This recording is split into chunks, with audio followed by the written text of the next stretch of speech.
It's not often that we attend a game launch in a bunker 20 stories beneath the Earth's surface. It's even less common that that bunker is actually a nuclear bunker in downtown Moscow. So when THQ invited us to the first hands-on preview session of Metro 2033 in one of these Cold War tombs, how could we say no? But what is Metro 2033? Think Stalker meets Bioshock and you have a pretty good idea of what it's all about. Built by 4A Games, many of who worked on the original Stalker, it's no surprise that this Ukrainian-developed title has a look and feel reminiscent of that revolutionary open-world shooter. It shares another similarity. The game world of Metro 2033 is set in the Russian devastation remaining after a nuclear apocalypse, hence the event being held in a Russian nuclear bunker. However, Metro 2033 shakes off the troubles of sandbox gameplay and refocuses on delivering an exceptionally atmospheric, story-driven experience. It might be linear, a dirty word in today's freewheeling games, but so too was Half-Life 2, and nobody complained then, did they?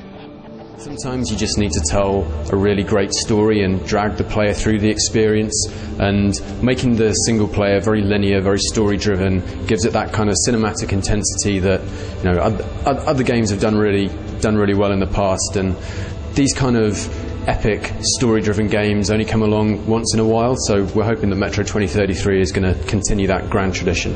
What we focused on was let's make an immersive environment that makes you believe that you are where you are and tell a great story, and focus on that more than anything else. Based on our hands-on, this focus on a detailed, immersive environment has really paid off. Like the cities of Half-Life 2 and Bioshock, the underground towns in Metro 2033 are filled with detail and life. Kids play in the hallway while old men reminisce life before the nukes. Women bicker about their husbands while guards loiter in all the right places. It's got that same palpable sense of a real-world location that Stalker did so well, but this time it's even more richly fleshed out. Metro is going to use this real world, not to mention a few other tricks, to scare the crap out of you.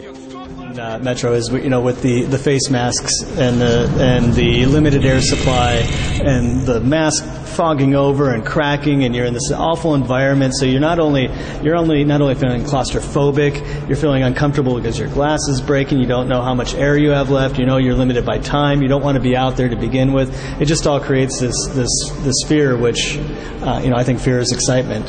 Certainly when you're playing a video game. So you'll be put into encounters where it is frantic blasting and you don't even have the option for stealth. You'll also be presented with scenarios where you might find that taking a stealth approach considerably enhances your chances of survival within that level by enabling you to take out enemies one at a time instead of having multiple enemies bearing down on you.